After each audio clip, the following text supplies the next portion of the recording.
Conditional probability का जो question दिया है इन्होंने ऑब्जेक्टिव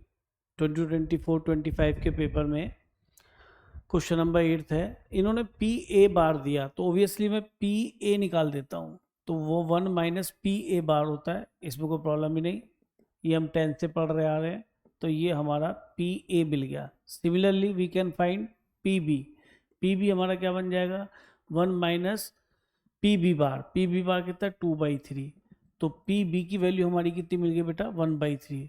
पी और पी बी मिल गया, पी ए इंटरसेक्शन बी भी हमारे पास है, लिखाने दो। अब कंडीशनल प्रोबेबिलिटी कहती है कि पी ऑफ, फॉर्मूला वैसे बताता हूँ, ई स्लैश एफ होता है, तो हम उसे लिख सकते हैं पी ई और एफ का इंटरसेक्शन, इन दोनों का इंटरसेक्शन, और जो नीचे होता है वो नीचे होता है बेटा, वो एफ, यानी जो भी इवेंट यहाँ होगी वो नीचे पी ई ही आएगी। तो अगर ऐसा उन्होंने पूछा, लेकिन कुछ इस तरह से पूछ लिया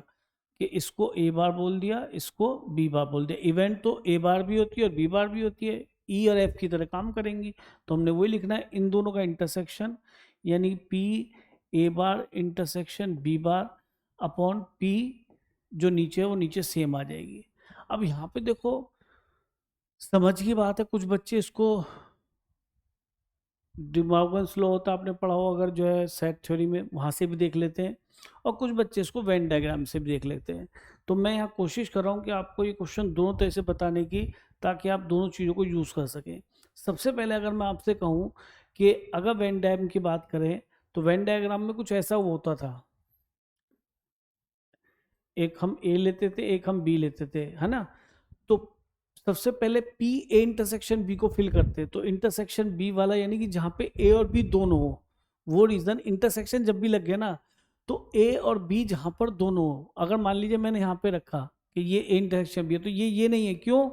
क्योंकि यहाँ पे ए है पर बी का पोर्शन नहीं है। यहाँ पे देखें तो यहाँ पे ए है लेकिन बी नहीं है, लेकिन अगर यहाँ पे देखें तो ए बी है बी बी, यानी ये वाला रीजन पूरा ए इंटरसेक्शन बी है, तो ये हो गया 1/4। क्लियर, तो ये 1/4 हो गया। पी ए कितना दे रखा है सर, पी ए 1/2 है, तो ए पूरा कंप्लीट कैसे मिल जाएगा, 1/2 में से 1/4 घटा दो, तो 1/2 तो पूरा ए है ना, ये वाला पूरा ए, पूरा सर्कल, तो 1/4 इतना रीजन है, तो 1/2 में सब्ट्रैक्ट किया तो ये कितना मिल जाएगा,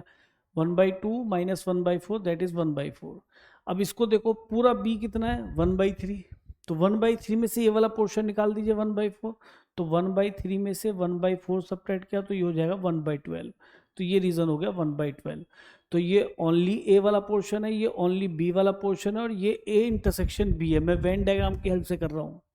अच्छा, अब ये बाहर वाला रीजन कौन सा है, ये बाहर वाला, ये जो रीजन है बच्चों, ये वाला कह रहा हूँ मैं, बात को समझने की कोशिश करना। यहाँ पे क्या है, अब ध्यान से देखो, जब मैं इसके पीछे काफ़ी बोल रहा था, उसके पीछे लॉजिक ये था कि ये कौन सा रीजन है, ना तो यहाँ ए है और ना यहाँ बी है, यानी ए भी नहीं है और बी भी नहीं है, दोनों नहीं है, तो इसका मतलब इंटरसेक्शन। तो ये जो रीजन होता है बाहर वाला, ये पूरा, ये क्या होता है, ए एंड बी, यानी ए और बी दोनों ही नहीं है यहाँ पे, ठीक है। तो ये ए बार इंटरसेक्शन बी बार, ये पूरा रीजन जो है बाहर का, ये पूरा पूरा हमारा ए बार इंटरसेक्शन बी बार है, तो शायद यहीं पे वो पूछ रहा है इसको। अच्छा, टोटल प्रोबेबिलिटी क्या होती है यूनिवर्सल की, 1 होती है, तो 1 में सब्ट्रैक्ट कर दो, तो P of A bar intersection B bar आपका मिल जाएगा, ठीक है। तो पी ए बार इंटरसेक्शन, तो P A bar intersection B bar निकालने के लिए P A bar intersection B bar की वैल्यू होगी 1 माइनस ये टोटल, इसमें सब्ट्रैक्ट कर दो, ये कितना है 1/4 प्लस 1/4 ये भी है, प्लस 1/12, तो ये हो गया 1 माइनस, इसको 3 से ऊपर से मल्टीप्लाई कर लेते तो 3 3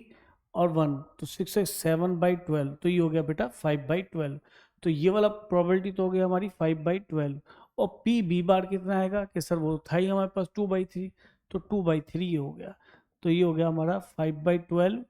इंटू 3/2, तो ये 3 चौक 12 यानी 5/8, तो हमारा आंसर क्या हो गया 5/8, ऑप्शन नंबर सी। लेकिन अगर आप चाहते हैं कि मैं इस क्वेश्चन को मेथड 2 से करूँ, जिसके अंदर हम क्या अप्लाई करेंगे, डे मॉर्गन्स लॉ, तो उसमें कैसे करते हैं वो देख लीजिए। ये अप्रोच तो मैंने आपको बताई वेन डायग्राम की हेल्प से। अब देखिए, डे मॉर्गन्स लॉ ये कहता है कि अगर ये बार दोनों पे आ रहा है अलग अलग, तो मैं P of A union B का होल बार लिख सकता हूँ, और किसी इवेंट का bar equal to 1 minus that event होता है, तो इससे मैं इसको, ये भी 1 माइनस पी भी हो जाएगा इसी कंसेप्ट से, और इसको मैं लिख सकता हूँ 1 minus P of A union B upon 1 minus P B. और P of A union B का फॉर्मूला क्या होता है, ये मेथड 2 चल रहा है बेटा, ध्यान से देख लो, P A plus P B, ये आपने खूब पढ़ा है, P of A intersection B, और उसमें भी क्या है, ये दोनों चीज परमुटेशन कॉम्बिनेशन में भी करते हैं हम, सेट थ्योरी में भी करते हैं। तो ये तो है 1/2 यहाँ से, ये है 1/3, और ये है ए इंटरसेक्शन बी है 1/4। तो 12 एलसीएम हो गया, तो 6 प्लस ये हो गया 4 माइनस 3, तो 6 4 10 में 7/12 ये आ गया। तो ये आ जाएगा 1 माइनस 7/12, और ये 1 माइनस पी बी, वैसे पी बी बार डायरेक्ट भी लिख सकते थे, तो वो 2/3 ही आएगा, ठीक है। तो ये आ गया 5/12 इंटू 3/2। तो अगेन बेटा वही 5/8 आपका आंसर आ गया। तो मैंने यहाँ पे आपको 2 तरह से करके बताया, और बहुत ही बढ़िया क्वेश्चन है बेटा ये।